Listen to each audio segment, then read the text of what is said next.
Estamos na nossa terceira etapa da caminhada para a Páscoa, chamados mais uma vez a repensar nossa existência, tendo como tema fundamental desta liturgia a conversão, que se entrelaça também com o tema da libertação, pelo qual nosso Deus libertador nos propõe um caminho de transformação em homens novos, pessoas que se abandonam em seu amor, deixam de lado a escravidão do pecado para abraçar o seu amor.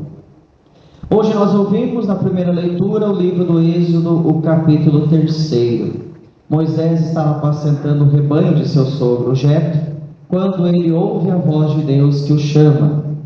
Deus pede a Moisés que, ao se colocar na sua presença, tire a sandália dos pés, se despoje, porque o lugar é um lugar santo. Moisés vai receber a partir daquele momento uma grande missão. Moisés vai tirar o povo que clamou do Senhor e clamou a salvação por meio do sofrimento no Egito, sob o jugo do faraó, para agora encontrarem um caminho de libertação. Deus ouve a súplica do povo e dá a oportunidade agora de libertados traçarem um caminho novo em suas vidas. Segunda leitura de hoje, primeira carta de São Paulo aos Coríntios, estamos no capítulo 10. Paulo, mais uma vez, chama a atenção para o cumprimento de um rito verdadeiramente interior, que reflita a crença real de quem adere a Deus. Quem vive de aparência não encontra o amor de Deus. Deus não se dá nas aparências, mas Deus sonda os corações verdadeiros e convertidos, de pessoas que amam verdadeiramente o Senhor e querem caminhar com Ele. O que os ritos exteriores fazem? Mostram uma inverdade, mostram muitas vezes pessoas que se fecham e se escondem através de uma casca, mas para Deus, Deus sonda os corações, Ele não acolhe essa falsidade, pelo contrário, é necessário ser da verdade, realmente amar e preferir o Senhor e decidir caminhar com Ele. Ritos externos, ritos vazios, em momento algum alcançam a Deus. E terminando o texto de hoje, da segunda leitura, quem está em pé, cuidado para não cair. Quem afirma-se muito exteriormente, tome cuidado, porque o interior pode chegar à ruína tão breve. O evangelho que nós ouvimos hoje, Jesus Cristo pede para cada um de nós um convite que faz numa transformação radical da nossa existência. Jesus está combatendo uma teologia própria do Antigo Testamento, que nós chamamos de teologia da retribuição. Já ouviram essa terminologia? A teologia da retribuição. O que seria? A teologia da retribuição dizia que toda aquela pessoa que nasce com uma enfermidade, toda aquela pessoa que nasce sem dinheiro, toda aquela pessoa que para o mundo é amaldiçoado, é consequência dos seus pecados. Tudo aquilo que a pessoa fez, inclusive geração, inclusive da sua própria geração, agora se reverte em castigo. Castigo humano aqui neste mundo. A pessoa nasceu cega porque alguém da sua família pecou. A pessoa nasceu muda ou surda é porque algum problema familiar do pecado ressoou para que a pessoa nascesse desta maneira. A pessoa sofre alguma enfermidade, é consequência de um mal que realizou. Jesus vem para acabar com esse tipo de teologia.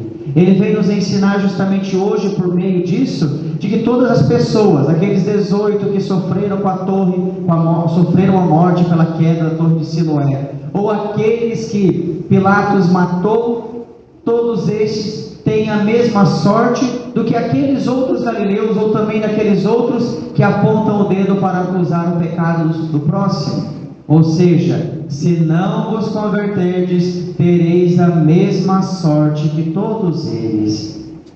Jesus está ensinando a cada um de nós, por meio desta liturgia, que o que muda a nossa vida é a conversão, e não a sorte anterior que cada um teve. É uma mudança de vida, uma transformação espiritual e concreta, de alguém que decide por Jesus, decide caminhar com Ele e adere verdadeiramente à sua pessoa.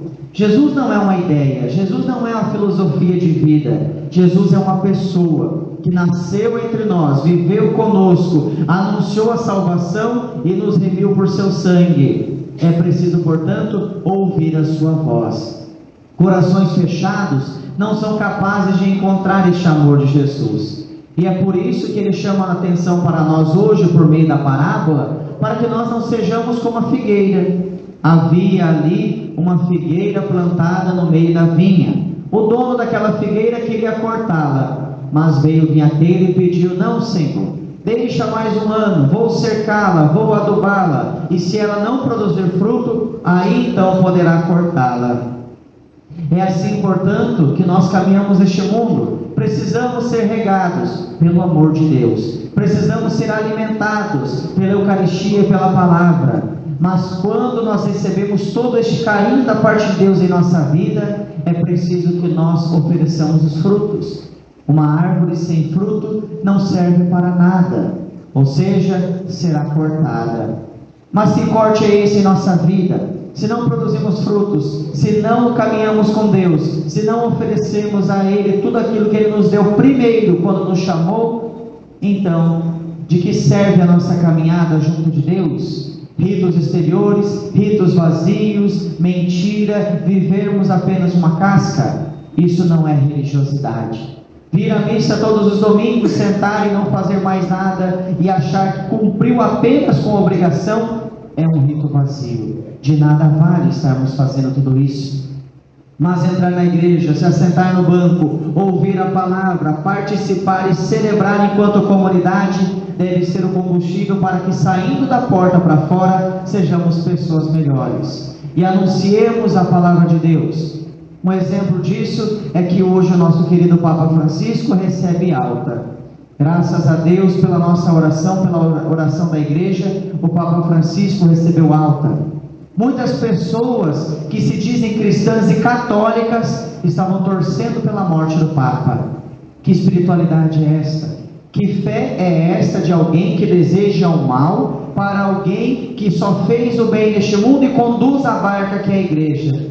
Ah, porque eu acho que o Papa é isso, ah, porque eu acho que o Papa é aquilo, eu não gosto dele. A gente não gosta de arroz e feijão quando a gente não gosta de comer alguma coisa. Ah, eu não gosto de brócolis, ah, eu não gosto disso, eu não gosto daquilo. Você pode escolher não gostar, mas não gostar de quem conduz a barca, que é a igreja, é assinar também a sua sentença de morte espiritual. E é justamente disso que hoje a liturgia nos fala. A morte espiritual é muito maior do que a morte física, conforme está no Evangelho. Aqueles que foram mortos por Pilatos, aqueles 18 pela torre de Siloé, todos eles morreram, mas a morte maior não é a morte física, é a morte espiritual. E muitas vezes vemos uma sociedade que constantemente se joga no abismo da morte. Vivem uma discórdia, vivem falta de comunhão, vivem desejando mal para o outro. Isso é mais triste para a nossa vida. E é esta conversão que ainda precisamos neste mundo, de rezarmos. Se nós já estamos caminhando e projetando uma caminhada de conversão, rezemos ainda mais intensamente para que muitos outros sejam também alcançados pela misericórdia de Deus. De pessoas que precisam se transformar, de viver ainda mais o amor. E hoje a maior tristeza da nossa vida é ver que nós, enquanto cristãos no mundo inteiro, estamos divididos e nos degladiando. Que tristeza para o coração do Salvador. Jesus, que veio a este mundo nos anunciar a boa nova, nos anunciar que há uma só fé, um só Espírito, um só Senhor, e nós ainda insistimos em nos dividir. E não estou falando apenas nas diferentes religiões dentro do cristianismo, mas também nas diferentes formas de espiritualidades que nós temos dentro da igreja. Sempre um grupo quer sobressair sobre o outro. Sempre um grupo acha que tem a verdade em detrimento ao outro. Todas as vezes que pensamos nisso, nós nos afastamos da unidade que Jesus nos chamou a viver neste mundo. Pensamos a Ele neste tempo quaresmal, a conversão. Rezemos para que sejamos reunidos pelo Seu amor, para que deixemos de lado aquilo que nos separa e coloquemos e firmemos como verdade aquilo que nos une, que deve ser a fé em torno do ressuscitado. Que o Senhor Jesus nos ajude, nos dê a força para lutarmos neste mundo, para vivermos esta comunhão, numa conversão total da nossa vida, que o libertador, o Senhor, veio nos mostrar, nos dando o caminho da salvação, em detrimento ao caminho da perdição que nos leva à morte.